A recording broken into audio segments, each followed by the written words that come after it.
চিত্রে বর্গটির ক্ষেত্রফল 25 বর্গ সেন্টিমিটার, বৃত্তের পরিধি 15.71 সেন্টিমিটার, ইওএফ বৃত্তাংশের ক্ষেত্রফল হচ্ছে 1.64 বর্গ সেন্টিমিটার। নিচে কোনটি সঠিক বের করতে বলা হয়েছে। এখানে একটি বর্গ এবং বর্গের মধ্যে একটি বৃত্ত দেখতে পাচ্ছি। বর্গটির প্রত্যেকটি বাহু দৈর্ঘ্য হচ্ছে 5 সেন্টিমিটার করে এবং এই বৃত্তটির মধ্যে ইএফ চাপ কেন্দ্রে 30 ডিগ্রি কোণ উৎপন্ন করেছে। তো আমাদের 1 নঙে দেওয়া আছে বর্গটির ক্ষেত্রফল 25 বর্গ সেন্টিমিটার।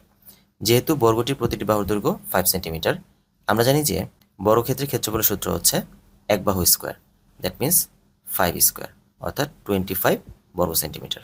তাহলে আমাদের 1 নং কারেক্ট। 2 নং হচ্ছে বৃত্তের পরিধি 15.71 সেন্টিমিটার। তো আমরা বৃত্তের পরিধি সূত্র জানি 2 পাই আর। এখানে আর দ্বারা ব্যাসার্ধ বোঝানো হয়। আমরা এখানে এই বৃত্তটির কোনো ব্যাসার্ধ দেখতে পাচ্ছি না। তবে যেহেতু বৃত্তটি বর্গক্ষেত্রটি 4টি বাহুকে স্পর্শ করেছে, তার মানে আমরা বলতে পারি এই বর্গক্ষেত্রটির কোনো একটি বাহু সমান্তরাল করে যদি আমরা একটি ব্যাস অঙ্কন করি, তাহলে এই ব্যাসটি এই বর্গক্ষেত্রের এক বাহুর সমান হবে।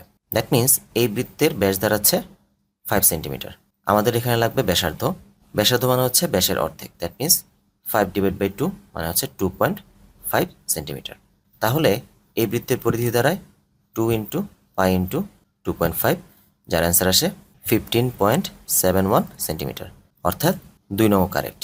ইওএফ বৃত্তাংশের ক্ষেত্রফল হচ্ছে 1.64 বর্গ সেন্টিমিটার, অর্থাৎ আমাদের এতটুকু বৃত্তাংশের ক্ষেত্রফল বের করতে হবে। আমরা জানি যে বৃত্তাংশের ক্ষেত্রফল নির্ণয় সূত্র হচ্ছে θ/360 ইন্টু পাই আর স্কোয়ার। এখানে থিটা হচ্ছে এই বৃত্তচাপটি কেন্দ্রে যে কোণ উৎপন্ন করে সেটির মান, অর্থাৎ এখানে থিটা হচ্ছে 30/360 ইন্টু পাই। আর মানে হচ্ছে ব্যাসার্ধ, আমরা এখান থেকে পেয়েছিলাম ব্যাসার্ধ হচ্ছে 2.5, দ্যাট মিনস 2.5। এখানে ক্যালকুলেশন করলে আসবে 1.64 বর্গ সেন্টিমিটার, অর্থাৎ এই অপশনটিও correct. That means correct answer হচ্ছে ঘ।